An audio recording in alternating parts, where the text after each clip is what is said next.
Thank you, Lazar. I thank the society for giving me an opportunity to present the topic which has been consented by the society to. Runway safety has been an integral part of the global safety aviation plan.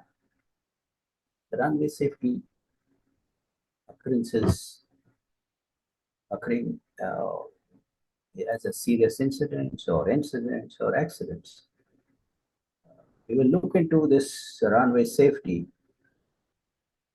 as in two parts. The first part we will be covering as runway incursions. In the second part, we will take up the runway excursions. Runway incursions, we have seen that millions of takeoff and landings are taking place successfully. However, there are at times when there are some incursions, and they can be, the risk is very high and they can be catastrophic. If you see that, let's see the aerodrome layout. What we see is with the increasing density of air traffic and the long connections of the taxiways, the parallel runways, and the crossing runways, the aircraft after landing and after or proceeding for a departure, they have to go across these runways. For that, we have the hotspots given on these charts. These are some of the defenses, and you can say safety nets. But there are, as these capacity progress enhancements have been done to the old aerodromes, the layout design was not, I should say, not perfectly put in, or there was a rather poorly put in, which causes a lot of confusion. And what we have seen in here, that there had been runway, we call it as runway confusion also, but that is a runway incursion. But because the aircrafts are taking, instead of taking the right runway, they are going on a wrong, and this is called a wrong runway departures. And we have seen a number of incidents which we call them as a wrong runway departures because of these poorly laid design of these maneuvering area in the system. We have this we're talking about, and we'll be talking about more on the first part of runway incursion. The second part, which we will be looking into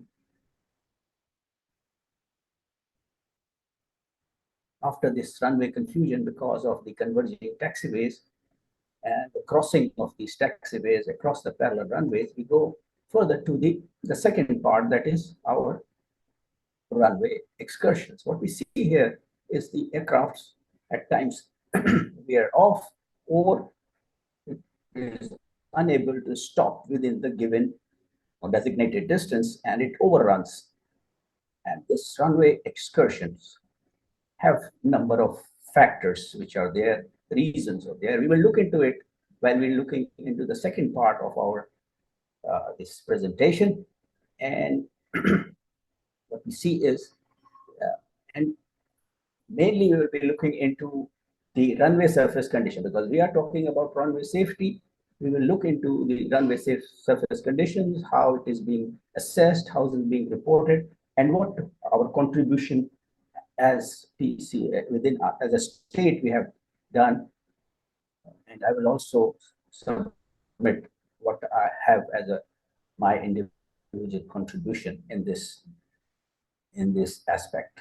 So before we going further up, let's take you up to the time tunnel and go back to the 1920s, where the grassy airfields, the aircrafts used to land.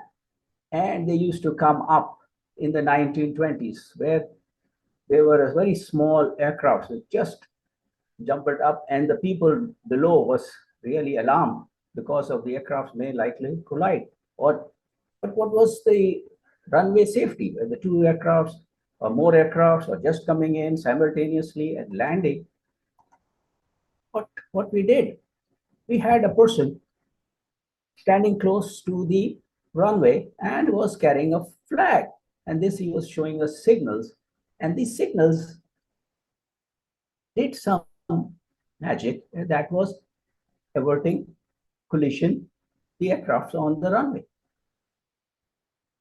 That was 1920s. It's slightly improved, but it is during daytime VFR traffic, you can say. But once they started also operating on the night times, how this is an Archie Lee. They call them as the first air traffic controller. We have him designated him as the first air traffic controller. Later, this I should say, this system kept on, and instead of going on from the position on the ground, this went up on somewhere on the hangars or right on the towers, and they call it. And with a better improved lighting system, instead of the flag, we now had some lights, throwing lights, and a beam which passed through this. And you can see this a lady working on this with the LED's lamp, and is throwing the beam up there.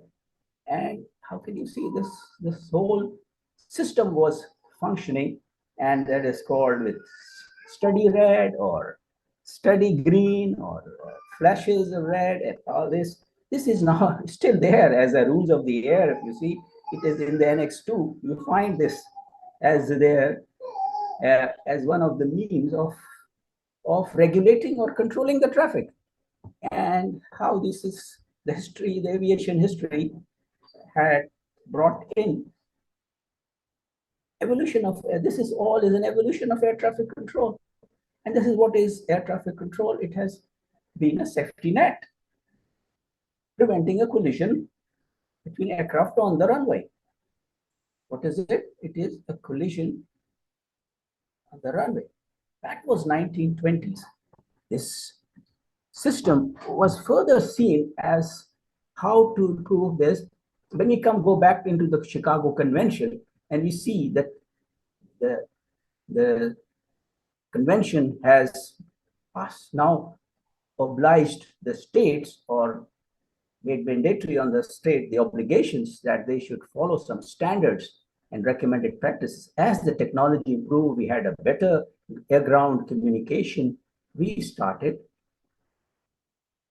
making some rules, some convention. Under the convention, we made this air traffic control. Now, the responsibility or the objectives of this was that this air traffic control should prevent collision between aircraft on the maneuvering area and an obstructions on that area. Now, this air traffic control had given some responsibility and some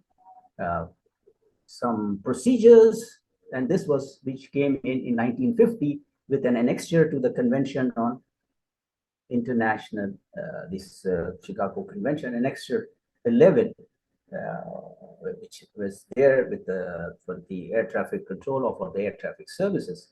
But what we see is that after the 1950s, we saw that there are the improvement was there. The aircraft started, the industry was going very fast, and but at the same time, the improvement on the aerodrome side, I should say, the safety of as far as the ground safety net or the defenses were not as good as they should have been. The technology was lagging, but still we see, but there were some improvements, but still they were lagging in behind. And what we saw, a very, very dreadful one, a very dreadful, not explainable, and that was 1977, when we saw, oh my God, that was a disaster. And in the history, it is seen as one of the worst in the history where we lost 583 people right there, and it is considered as the deadliest accident in aviation when the two aircrafts collided on the runway. There can be many factors. There may be weather, there may be fatigue, there may be so many reasons there, but there was that the runway safety has been jeopardized, has been endangered. Looking at these things, it was really, ICAO was shocked. The agencies were shocked. The industry was shocked itself. So what should we do? They had created a lot of changes in uh, they said there had been a communication breakdown. So they had physiology was reviewed. And then I remember that in that it was one phrase, it was cleared into position and hold. And then it was rephrased as line up and wait, where United States took 5 years or so, many, many years to get it as line up and wait. Yeah.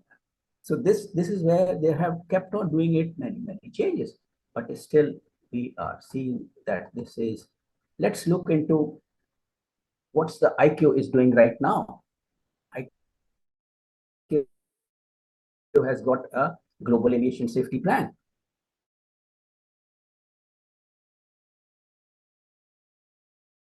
ICAO is a body, a specialized body which has been entrusted a task to lead this aviation and to ensure that these such recurrences should not happen. They have a global aviation safety plan for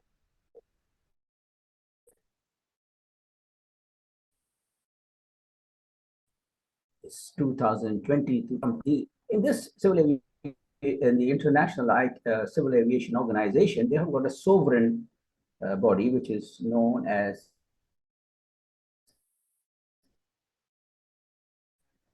ICAO Assembly, in which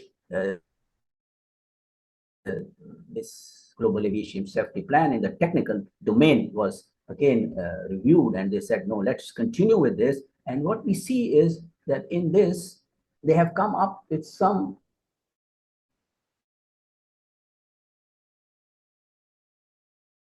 global high risk 5 categories. It's not depending upon the risk or this listed in here. It's not that number of accidents, the collection of the data and all that, and based on the what kept flight into terrain, loss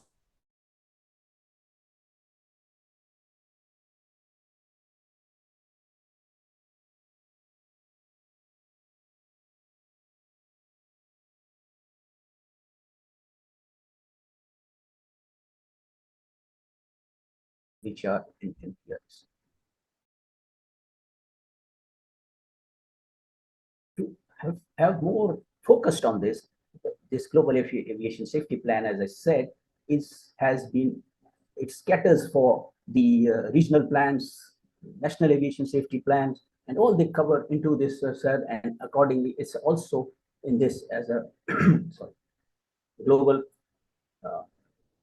runway safety action plan. They have now, they have been more emphasis on the state safety plan and the safety management system, where they are looking into more into in the areas with the hazards and mitigation of the risks and all these, the methodology they should be applying, and with also with the oversight of the sorry, oversight of the industry, that the regulator should carry out his oversight and see that the SARPs and the guidance which is given by the ICAO is compliance of is there, or there is lack of effective implementation by the states. So these are the things which the ICAO has been using or is adopting this methodology to ensure that these recurrences of such catastrophic accidents with reference to the safety of the runway should be prevented, or runway collisions should be prevented The key initiative or the enhancements which we have, enhanced initiatives which we call safety initiatives, which we are taking in. The key initiative is that we should reduce the risks related to runway safety in runway excursions and runway incursions. This is where we are looking into as a globally, and what we see here in taking in the first part of our presentation is the aircraft, if you see, is slightly not in the correct position, or in the presence of this aircraft is not there. So what ICAO has defined as runway incursion, let's see what ICAO has defined. The occurrence with reference to this, they have mentioned here, or we has defined here, there had been a lot of discussions on this definition, which was sought out with, but later on, very recently, they have come up, the Europeans have agreed to this, okay, this should be okay. So the runway incursion is any occurrence at an aerodrome involving the incorrect presence of an aircraft, vehicle, or person on the protected area of a surface designated for landing and takeoff of aircraft. So this was the runway incursion, how ICAO has defined them. So let's see further down what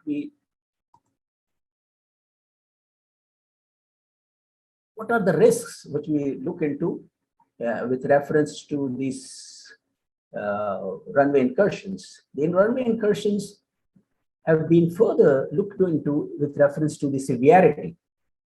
And in this severity, they have classified them, that if suppose the aircraft, you can see this, there will be the scenarios you have is that if there is an incorrect position between two aircraft, there can be one is landing and one is departing, or one is crossing runway, the other is departing. Or this is a scenario, or the aircraft is departing and a vehicle is passing by, or the person is coming across. So these are the scenarios, but so should be same right across the internationally. So applied in analysis where we see that whether this was so. This is the incident. There is no time to carry out this discussion. As far as this third category, which falls as category C, that is where we have that not much, a lot of time was there available to avoid this accident, or you say this occurrence. So this, we look into the severity of runway incursions, and this is a category A. We will discuss more when we take up some of the occurrences.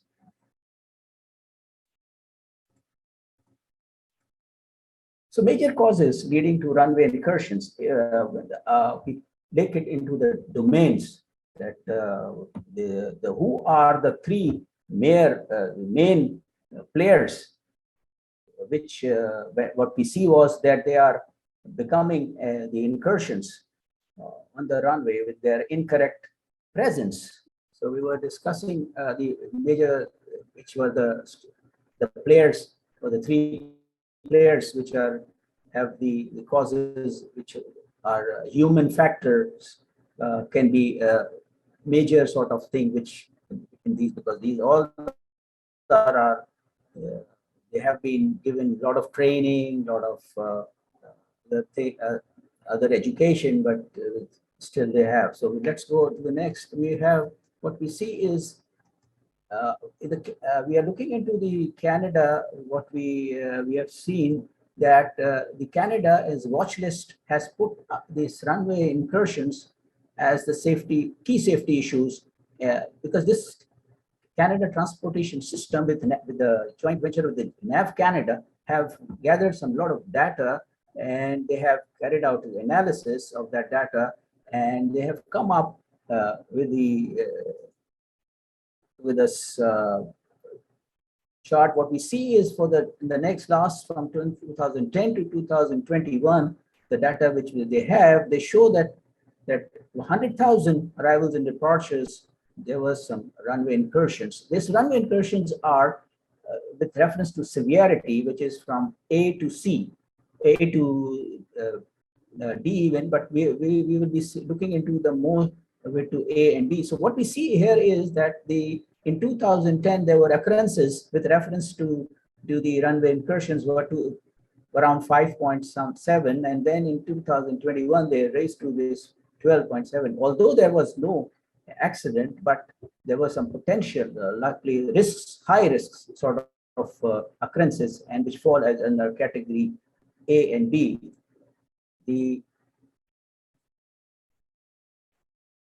See this here, in this, you can see this A category, as we say, severity with reference to the runway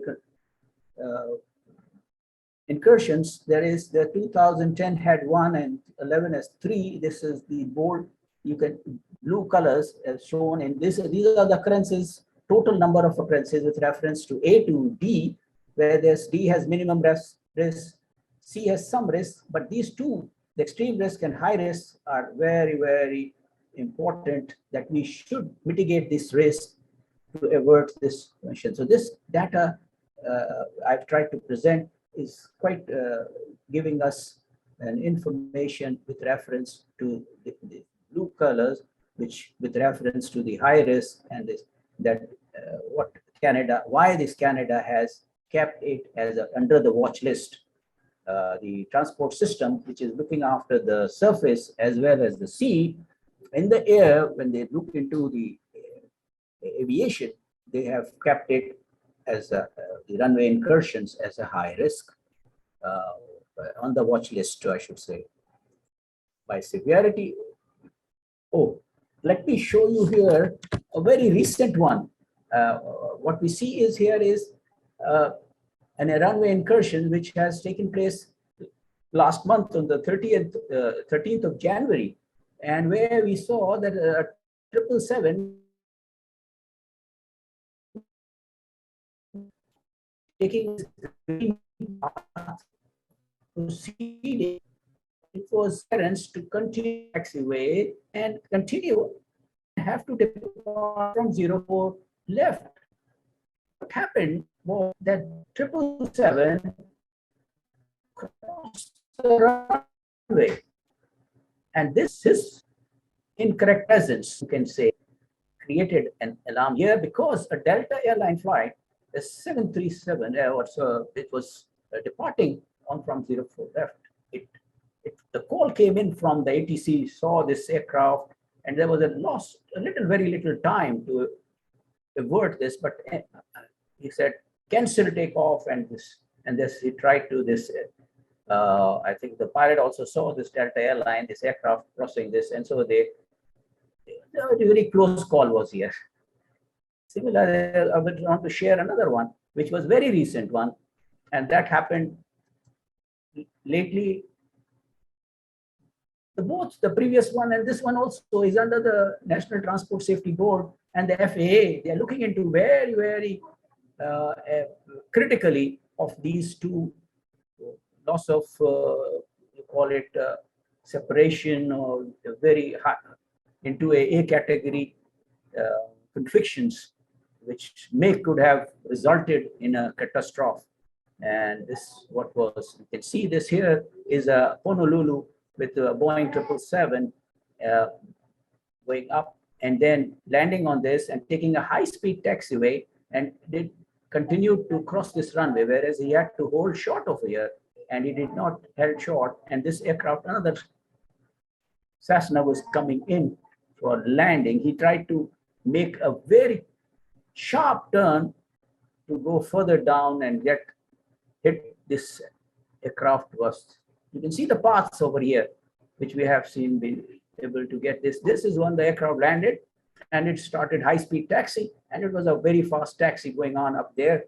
And at the same time, there is this another aircraft on the parallel runway. These are the very close parallel runways. As I said, the airport design sometimes is like with such parallel runways. Close parallel runways are also one of the factors in this runway incursion. So he had to make a sharp turn, not to lead him down up there, have a high So let's see what the NTSB is going to bring up when they come up with the investigations report. They've been told. I've been told that this what I saw that it will take a year to come up with the investigation. So see, the preliminary investigation sees that it was a very close call.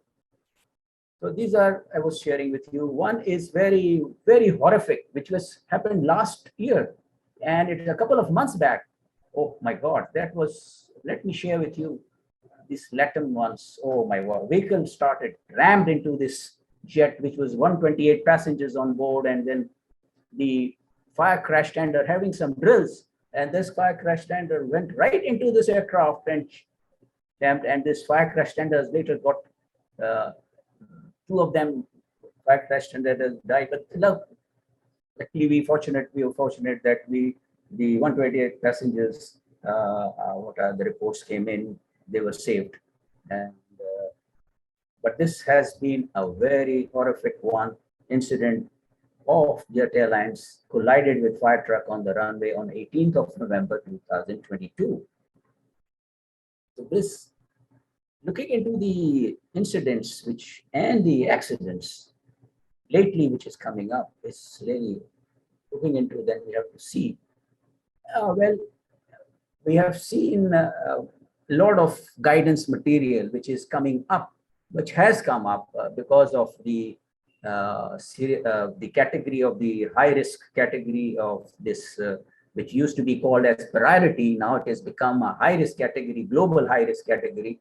There has been a lot of material available, or we had seminars, we had workshops, and we have been to bring some good practices on the airside vehicle drivers or the air traffic control or on the flight deck. And you will see the IQ annexes and manuals and European action plan to prevent runway incursions. Apart from all this, what is the technology is doing it? Let's look into the technology, because we have been looking into the technology.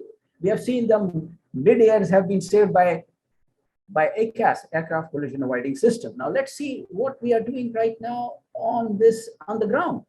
So what are the current solutions which I want to share with you?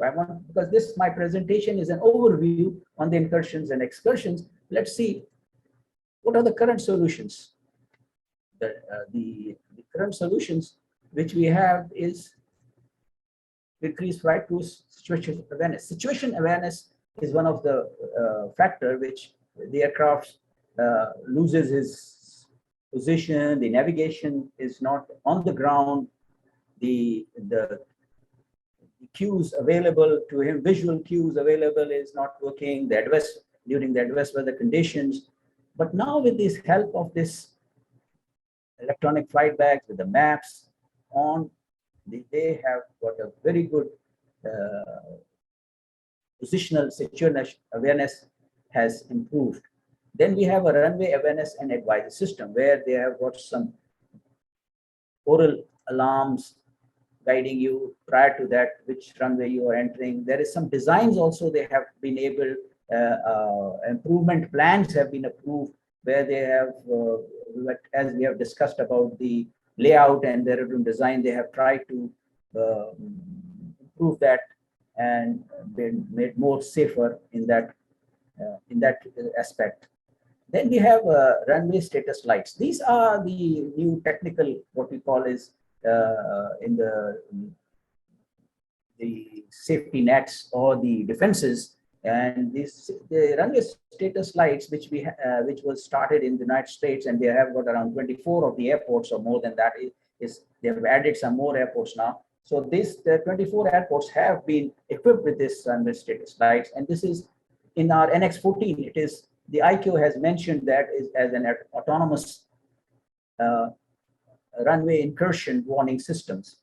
So this is a good addition with reference to the technical safety net. And what are the new developments? The current is there. They have been at a very high density airports in the United States.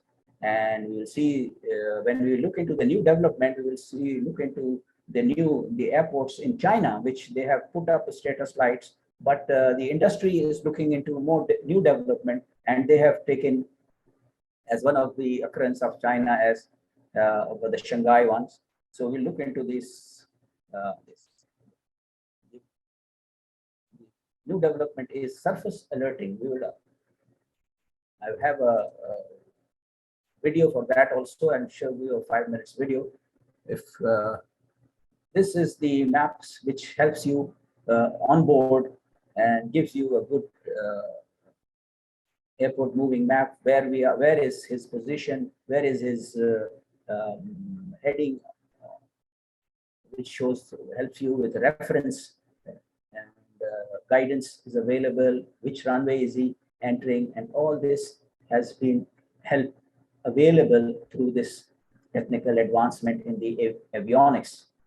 Certainly, this is also again the advisory which is available with this. Honeywell has come up with this new one, and it gives you with a better, when you are an oral signal, whether you are going into the right runway with the wrong runway, you are not making the wrong runway departures. This one, which as I said, these are the current, these are the lights which are available to the pilot at the threshold and while crossing the runways, and they are illuminated as the red lights if there is any incursions or there is any other obstructions on the runway. And this technology with aviation avionics on board is with the vehicles and the aircraft. It is a side of the, it's not in, it's nothing intervention. There's no intervention with reference to the air traffic control. Even if the aircraft observes these lights, he has to check from the ATC that is still, that there is red lights. You have given me a departure clearance, but there is a red lights I can observe. So there can be a possibility of this. So this is it supplements the availability of the safety net for ATC is there, air traffic control, but this has been giving an additional sort of help in this preventing the runway incursions. Let's see in this more in the lights and a closer look.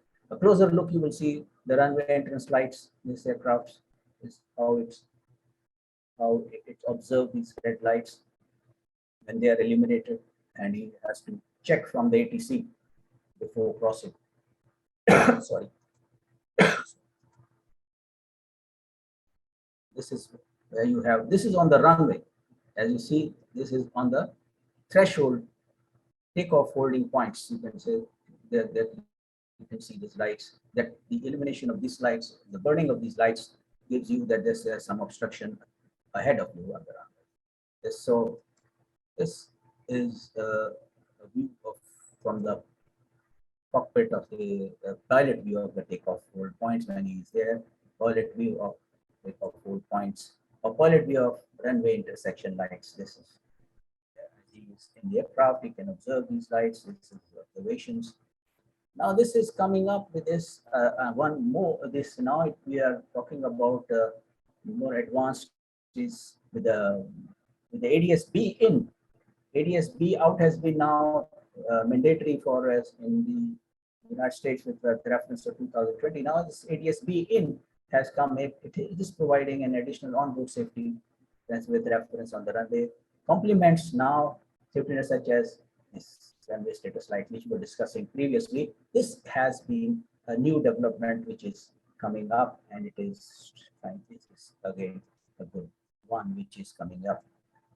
Let's look into the runway incursions. As you see this Shanghai airport, what we see is that they have two terminals, terminal 1 and terminal 2, and in between they have the whole operational maneuvering area, which has composed of the parallel runways, and so there's a lot of runway crossings is taking place. So this and they had an incident which has in China, they are trying to look into it with the runway status lights coming in, and they are trying to install these runway status lights. And right now they have completed their tests and all that.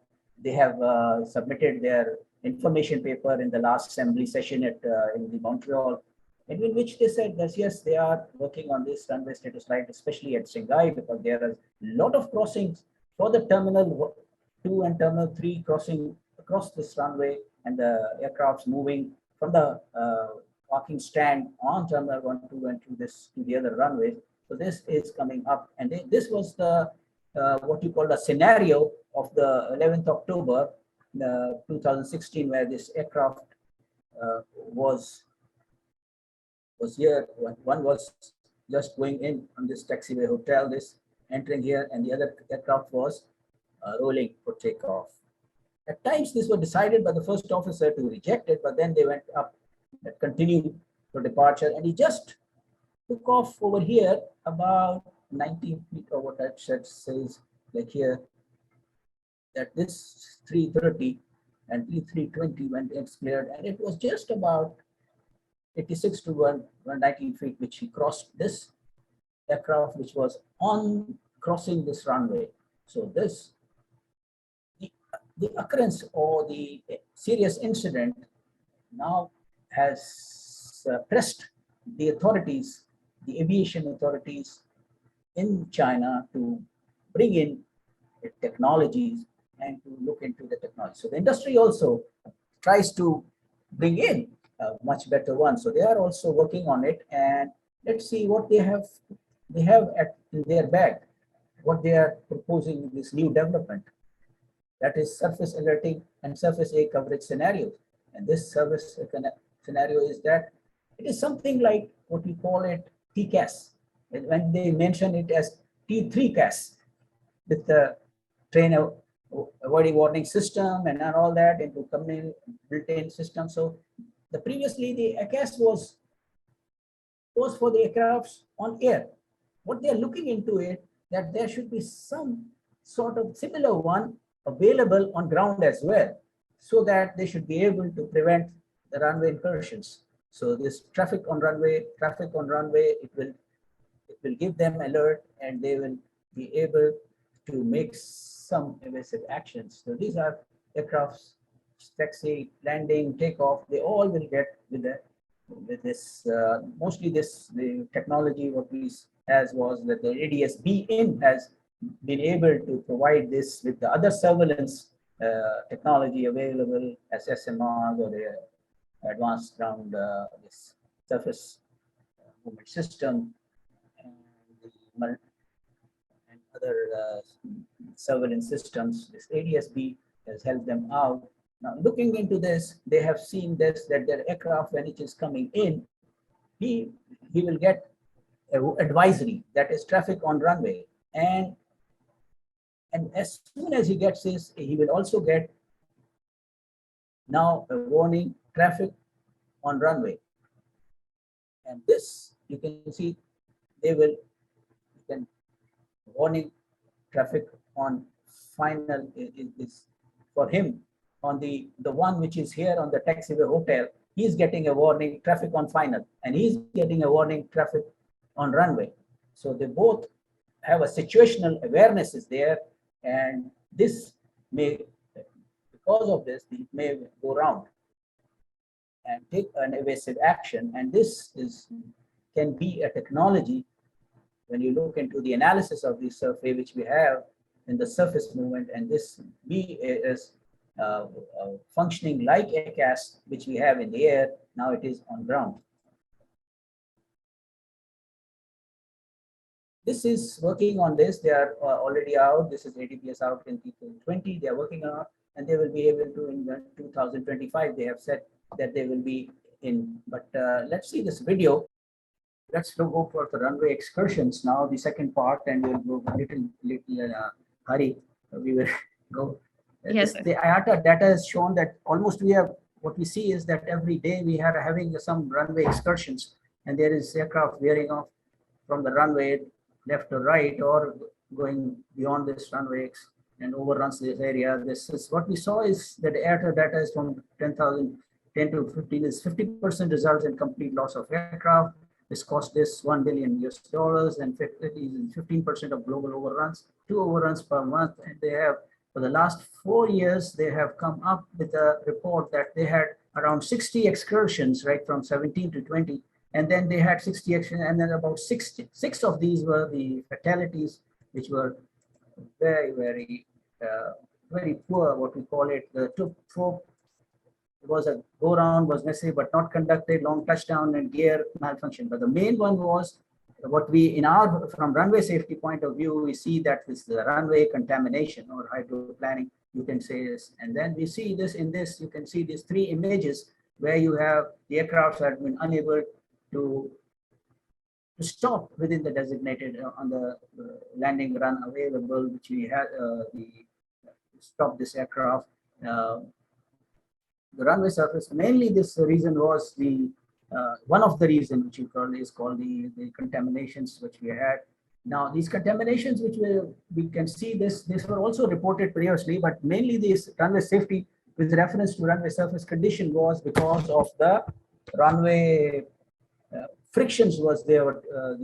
They were looking into the runway friction, but then later on with the aircraft performance came in, then they saw that this aircraft performance, which at the moment what we are getting is before that they are ready for making an approach to land, they need some operational, how much was the landing distance available with reference to the other factors, which is tailwind and other factors.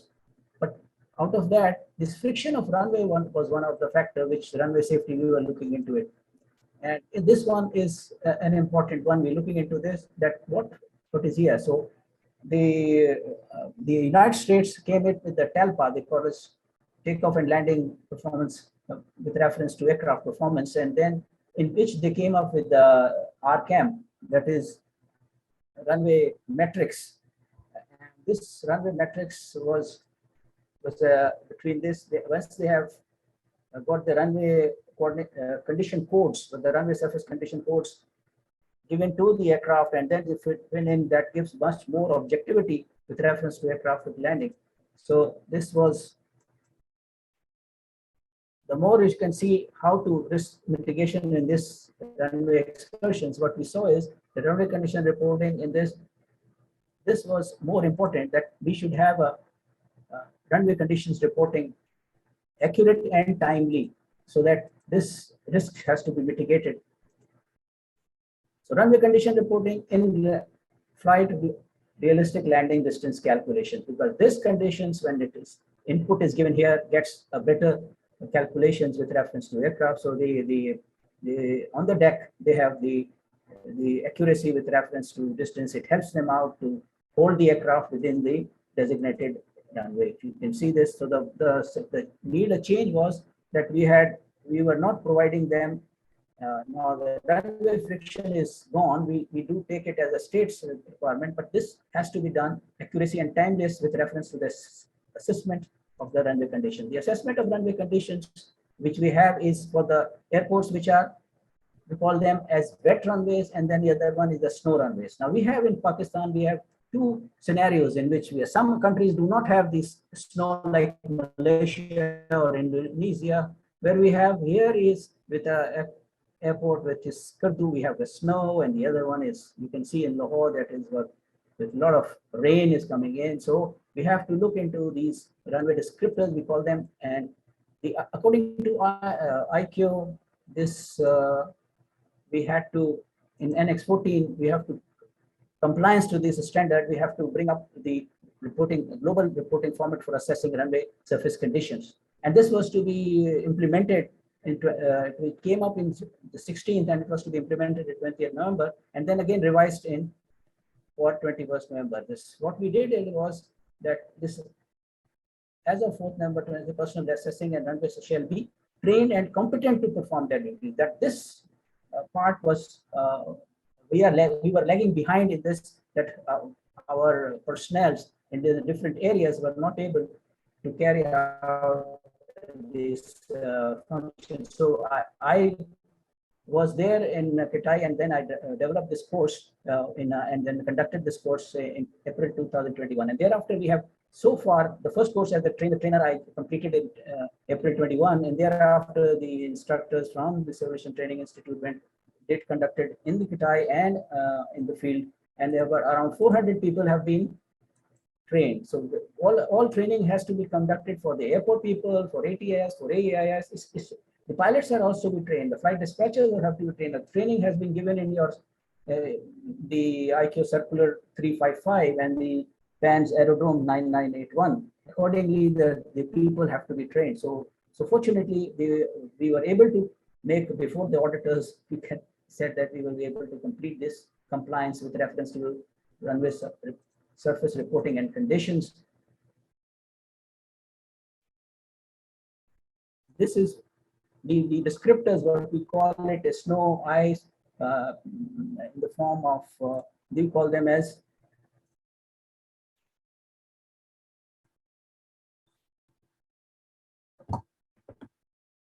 contaminated runway surface conditions descriptors.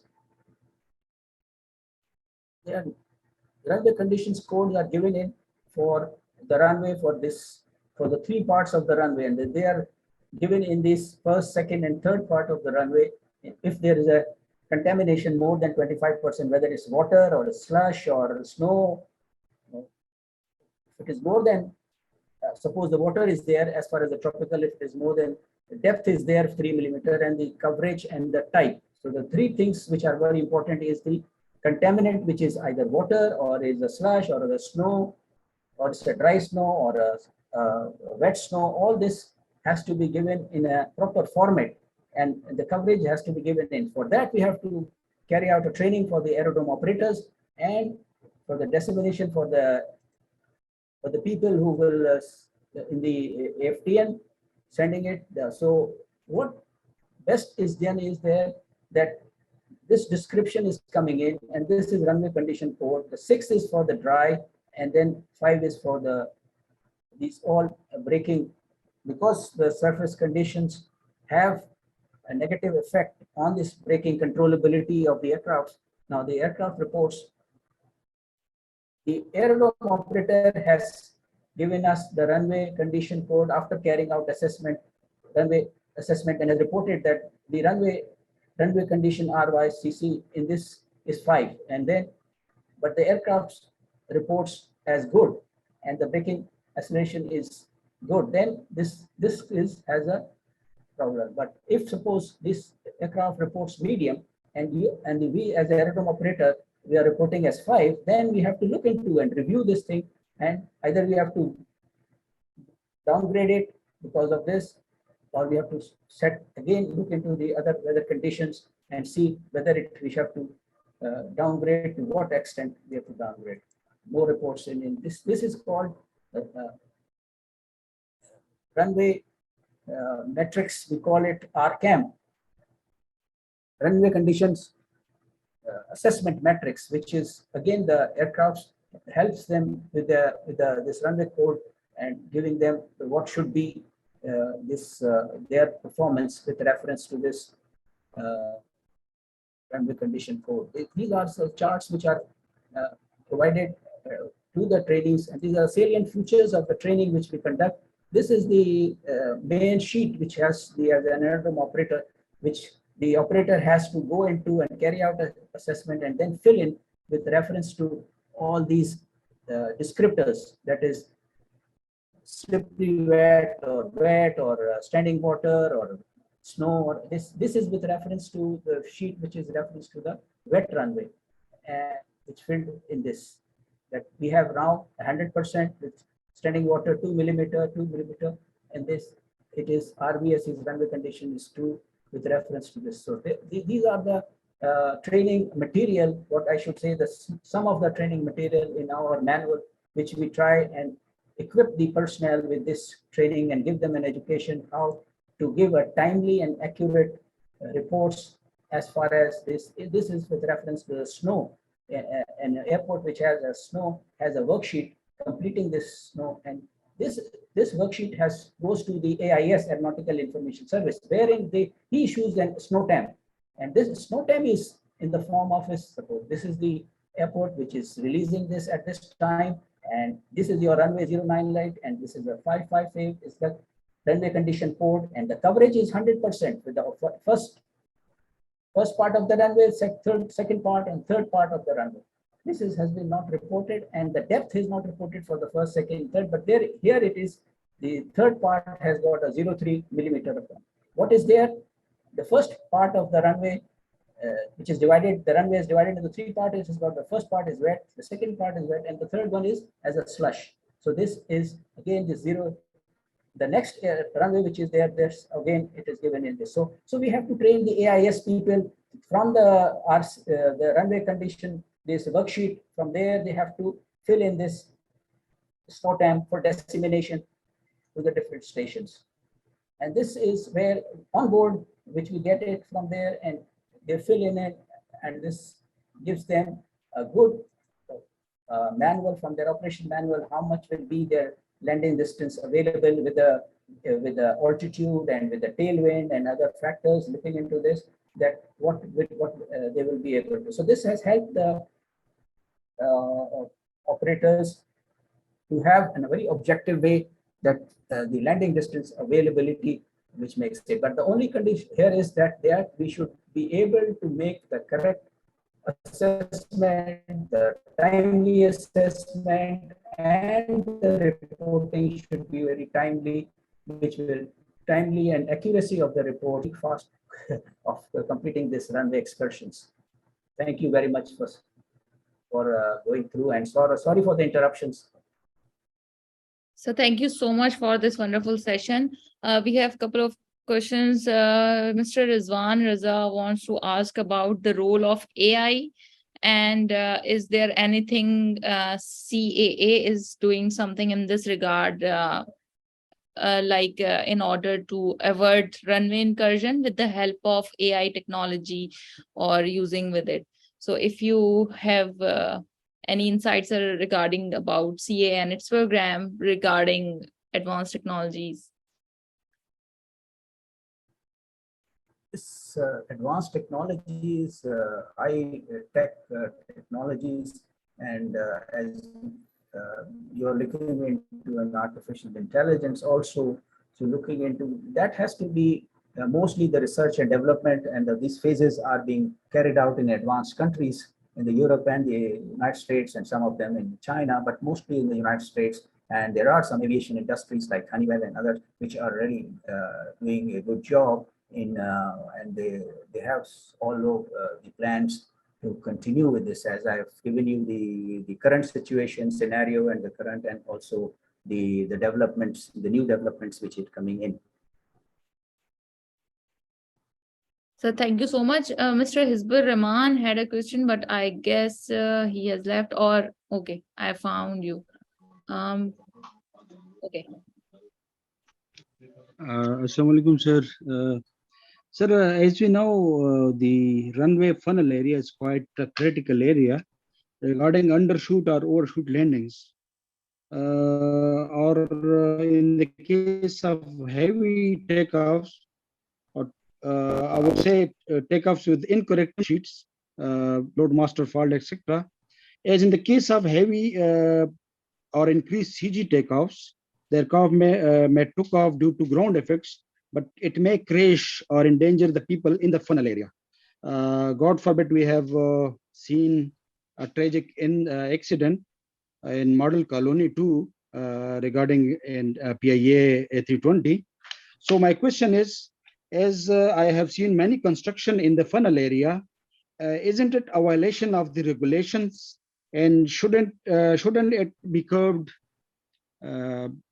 I mean to say, regarding the funnel area's constructions in the approach area of the aircraft. Thank you. Obstacle. I think your question is relating to obstacle limitation surfaces. There are obstacle limitation surfaces and then instrument approach procedures. These all put into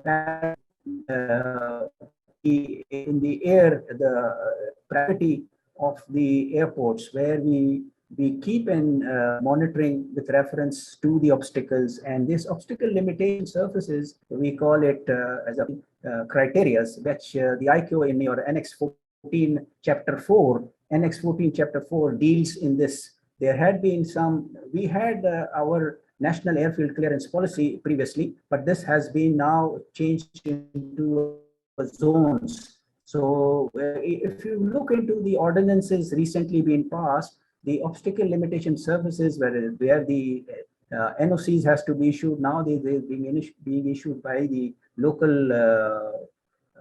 construction the bodies, regulatory bodies of the provinces and the cities which are responsible. So the CA is not issuing any NOCs, and this responsibility has been now gone to the boards which we have as SIN board for allowing these constructions or some in the cities or some areas. And this the aircraft, only the civil aviation is just monitoring that thing around the airfield as far as the obstacle limitations are concerned. So they have been trained right now. What I have come to know that they have been trained at KIET, some of the building control authorities or the cantonment board authorities employees who have now been taken this responsibility to issue an NOC with reference to the obstacles surrounding even at the airport,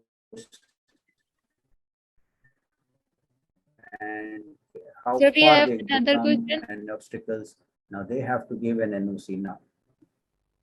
So we have another question from Munibur Rahman about runway excursion. What is the action that an aircraft takes after it has identified that runway has poor condition? Does it abort landing and lands on different runway or lands anyway with additional safety measures? I think this needs to be addressed from the observer point of view. So that's what we have. I've shown you one of the few slides in which I've given you a number of factors, and in which the factor is the tailwind and weather conditions. And there had been a lot of accidents like Calicut in the India, which landed in the tailwind and all that, and so they could not stop this. So the better one was after the accident, what they come up was that they should have gone wrong. Go round was there. So if they think that it's not possible to land within the available distance available, so they should go round instead of making an approach in this contaminated surface under surface conditions. Thank you so much, sir. I guess we don't have any more questions, and thank you so much for this wonderful session and telling everything in detail.